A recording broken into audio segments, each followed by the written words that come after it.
What happens when the lifeblood of a nation begins to run dry? Not on some distant battlefield, but in the everyday lives of its people. What happens when a country that once claimed to be the energy giant of the world suddenly finds its citizens standing in endless lines at empty gas stations? Right now, that nightmare is unfolding across Russia. The pumps are failing, the prices are exploding, and the patience of millions is being pushed to the breaking point. This is not some distant warning. It is already here. Across the vast stretches of the Russian Federation, from the Pacific coast to the suburbs around Moscow, ordinary drivers are facing scenes many thought belonged to a darker past. Kilometers of cars waiting for fuel. Rationing that limits families to just a few liters. Entire gas stations were shuttered with signs reading "No fuel." The empire that once claimed to keep Europe's lights on is now struggling to keep its own pumps filled. The war that Vladimir Putin launched to project power abroad is now burning holes in the daily lives of Russians at home. And make no mistake, this is not just an economic inconvenience. It is a dangerous storm that could reshape the future of Russia itself. Stay with me until the end, because what's happening inside Russia right now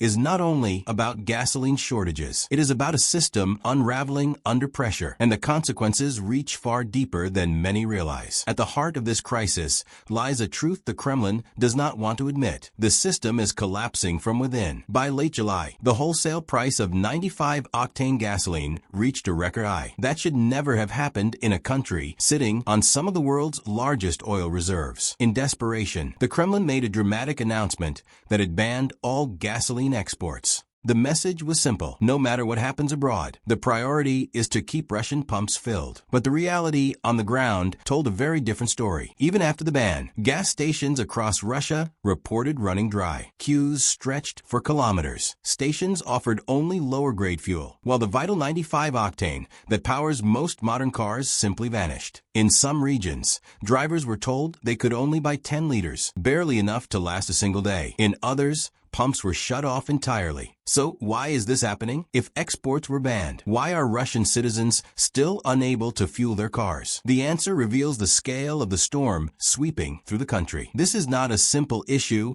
of exports versus domestic supply. It is a crisis born from war, sanctions, broken logistics, and strikes deep into Russia's critical infrastructure. Consider Russia's refinery network. Facilities in Ryazan, Syzran, Novokuibyshevsk, and Volgograd, central to the nation's energy system, have been forced offline in recent months. Some suffered technical breakdowns, others caught fire, and several were hit by suspected Ukrainian strikes. Every time a refinery shuts down, it doesn't just affect the local region. Russia's fuel system is built on fragile supply chains, with each refinery serving vast areas through pipelines and railway lines. When a single facility goes offline, the shock waves spread. Hundreds of what should be a localized issue quickly snowballs into a nationwide shortage. Ukraine's role cannot be ignored. Over the summer, Kyiv launched systematic strikes on Russia's oil infrastructure. Refineries, pumping stations, and even critical nodes of the massive Druzhba pipeline have been hit. One symbolic target, the Unneka pumping station near Bryansk, has been struck multiple times. Each attack forces shutdowns, creates bottlenecks, and disrupts the flow of fuel. Every disrupted railway delivery, every offline pumping station forces Moscow to make brutal choices. Should the limited supply go to civilian pumps or to the military? Predictably, the military wins. Ordinary drivers lose. Reports from the Far East paint a grim picture. In Vladivostok and Primory, drivers wait in endless lines only to be told that the station has run out of 95-octane fuel. Some stations impose strict rationing, 10 liters maximum. Others close entirely for people living far from Moscow. This isn't just an inconvenience. It's a flashback to the chaotic 1990s, when Russians queued for hours for bread, sugar, and fuel. That memory still scars millions, and its return is not just economic, it is deeply political. The Kremlin hoped its export ban would calm the crisis. Instead, it exposed the reality. There is no fuel to distribute when refineries are down and logistics are broken. Wholesale prices confirm this. Even after the export ban, AI 95 gasoline kept climbing in price, reaching historic highs. That tells us the shortages are not temporary, they are structural. To fix them, Russia would need steady, refinery production, reliable transport, and rapid repairs. But under sanctions, spare parts are scarce, skilled technicians are harder to find, and repairs take longer. Fires, drone strikes, and equipment failures keep dragging production offline. Moscow is fighting against physics and logistics and losing. And here lies the true danger: timing. A fuel shortage in July is bad, but a fuel shortage in December is catastrophic. Russia is not a tropical country. It is a vast northern land where half the population relies on fuel not only for their cars, but for heating, for food deliveries, for transport routes across frozen rivers and seasonal roads. Shortages in summer foreshadow disaster in winter. If the system cannot recover before the cold sets in, then many regions face the terrifying possibility of not just higher prices, but the total absence of fuel when it is needed most. The invisible battle now playing out inside Russia is not between Moscow and Kiev. It is between the Kremlin and its own people. Each time a refinery or pumping station goes offline, limited supplies must be redirected. The army always takes priority. Civilians are left with the scraps if they get anything at all. This is not announced officially. You can see it in the sudden closures of stations near military bases. You can see it in the convoys of tankers heading to garrisons. You can hear it in the words, "Come back tomorrow," spoken to desperate drivers. The war that Putin wanted to keep outside of Russia's borders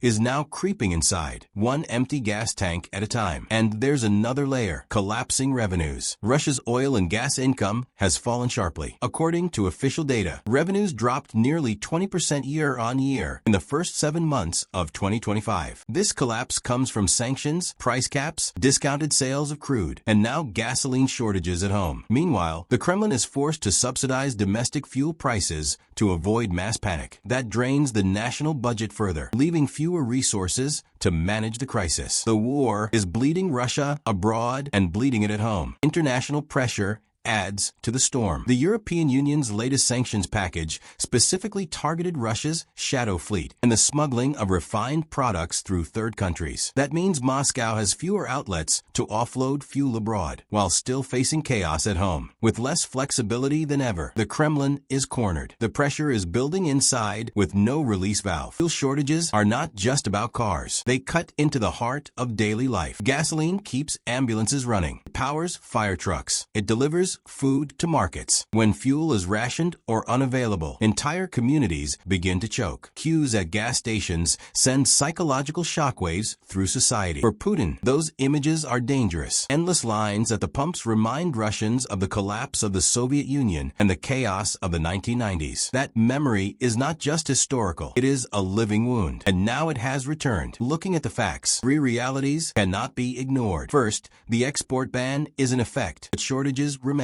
Second, wholesale prices keep rising, proving this is structural. Third, Ukrainian strikes and Western sanctions continue to hammer Russia's energy system. As long as those three forces remain, this is not a temporary inconvenience. It is the new reality. If Russia cannot restore refinery uptime in September and October, if its pipelines remain vulnerable to drones, and if sanctions tighten further, then the shortages of summer will look mild compared to what winter will bring. Rationing could become daily life in Siberia, the Urals, and the Far East. The economy will not just slow down, it will freeze. Even Russian officials admit the danger. The economy minister warned earlier this year that the nation was entering hypothermia. That word could not be more fitting. Russia's lifelines are its fuel lines, and right now, those arteries are constricting. If the pump is the heart of the economy, then Russia's heartbeat is slowing, and the body is getting cold. The gasoline crisis gripping Russia is not simply about fuel. It is about the unraveling of a system stretched beyond its limits by war, sanctions, and corruption. For years,